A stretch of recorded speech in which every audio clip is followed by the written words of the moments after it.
ka-farm lahat, ayan, so today, viewing po tayo ngayon. So ang sukat po ng property is 1.2 hectare. Ano? So 1.2 hectare itong mga ka-farm lot, kulang lang ng 50 square meter. Ano?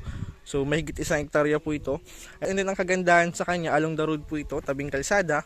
Pagbaba mo ng property, ng sasakyan, property mo na. Ano? So 2 lane po ito, bali 4 meters po itong mga ka-farm lot, yung kalsada niya. And then ang good thing dito mga ka-farm lot is overlooking po yung property, ano, and then almost 80 to 90% po flat land yung property. So although palusong yung kalsada niya, pero yung property mga ka-farm lot is 80 to 90% po flat land. So ayan, bali ito po yung frontage niya mula dito mga ka-farm lot sa Madre Cacao.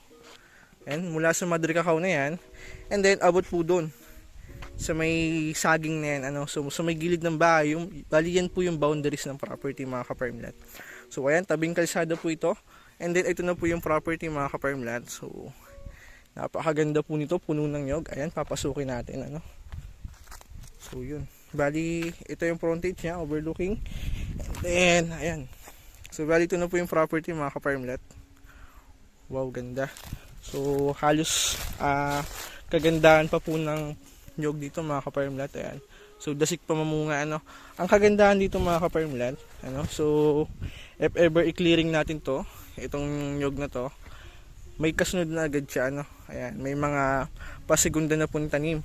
So if namumunga na to mga ka-farm lot, pwede na natin i-clearing tong matataas na to, ano. Ayan, and then kagandahan dito, dasik po ito mamunga mga ka-farm lot. Ayan, so ganda. And mga ka-farm lot, kung makikita nyo, ano, sa structure ng property, so almost 80 to 90%, mga 80 mga ka-farm lot, 80% platted po itong area na to. Ayan, so ganda. Mula dito mga ka-farm lot sa kalsada niya, abot dun pa po sa pababa niyan, ano. So yun po yung structure ng lupa, pahaba siya, 50 meters frontage, and then pahaba ng mga ka-farm lot. Ayan, kung OFW ka mga ka-farm lot at naghahanap ka ng bakasyonan for retirement plan, at the same time investment na rin, so best din po itong mga ka-farm lot, ano. So recommended ko rin po itong property na to kasi platted siya. So pag retirement plan mga ka-farm lot, so tayo papunta sa pagtanda, hindi naman pabata, so ibig sabihin pahina. Kaya ang best na property sa iyo is yung platted, ano, yung flat land or yung tabi ng kalsada. Kasi pahina naman tayo, hindi patanda. Kung ang kukunin natin slope, may hirapan tayo.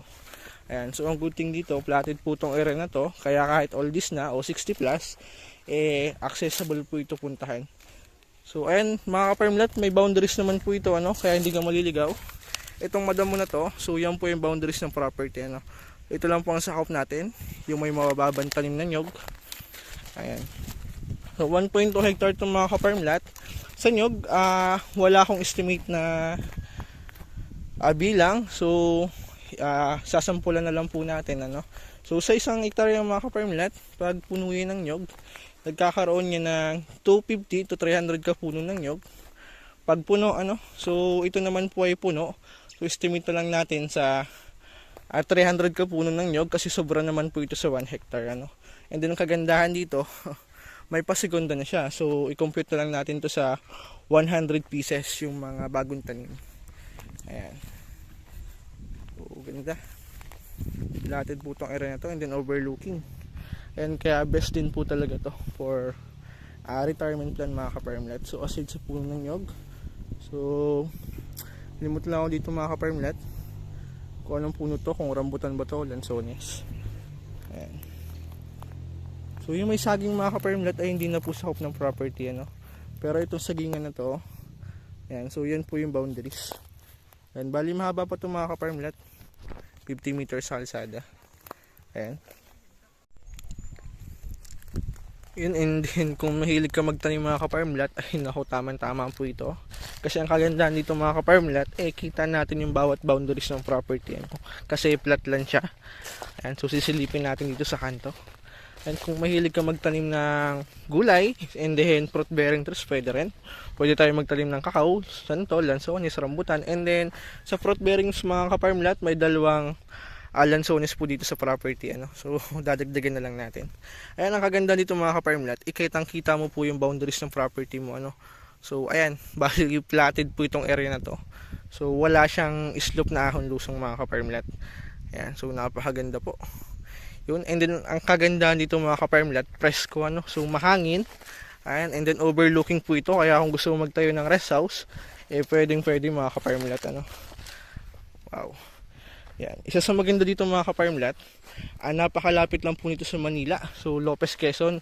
Yan, sa mga interested buyer natin dyan na naghahanap ng property dito sa part ng Lopez. Ano, kasi kalimitan mga ka-farmlat, ang area ko ngayon is Tagkawayan. Ngayon, pag na-area ko ng Tagkawayan, napasok pa kami mula National, napasok pa kami ng Barangay Road na pagkalayo-layo. Ano, so ang kagandahan dito, malapit lang din po ito sa town proper. Ano, so although may distance siya ngayon na possible 15 to 20 minutes, and then kagandahan doon, may dinedevelop po yun na bypass road na tatagos ng Lopez to Makalelon mga ka-farmlat. So if ma-develop yun, dun yung daan natin, so malapit na yung travel time ano. So direkta na po tayo sa diversion ng Lopez. Yan, hindi na tayo dadaan ng Barangay Road mga ka-farmlat. Yan. So ganda. Pakaganda po nito. Kung mahilig ka rin mag-alaga ng hayop, pwede rin. So pwede tayo mag-alaga ng baka, kambing.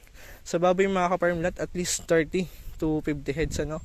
So if 100 head pataas, so need na po natin na suning permit mga ka-farmlat. Ayan. So may distance lang po ito sa town proper na almost 15 to 20 minutes. So if ma-develop yung bypass road ng Makalelon to Lopez, so mabilis na po yung travel time natin ano to town proper mga ka-farmlat. And then kung mapapansin nyo, tabing barangay road po ito, and then cemented na. Although 2 lane to mga ka-farmlat, so may dadaanan po tayong portion na 1 lane lang ano. So 1 lane, and then makikita nyo rin po if mag-viewing na sinesemented na rin po yung kabila. So ginagawa na rin siyang 2 lane mga ka-farmlat ano. So ang kagandahan dito mura lang po yung property, and then investment na rin mga ka-farmlat, kasi alam naman po natin yearly if nagkakaroon ng development sa lugar, nagtataas po ang value niyan. And then kagandahan dito, may source na rin po siya ng kuryente.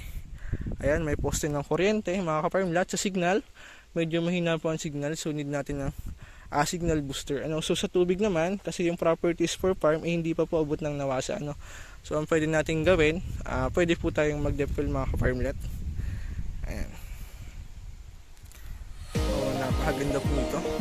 And mga ka-farmlat, abot dito na lang video natin ano. Kung interested ka, i-message nyo lang po sa Viber, WhatsApp. Ayan, sasagot naman po tayo. Napakaganda po nito. Overlooking.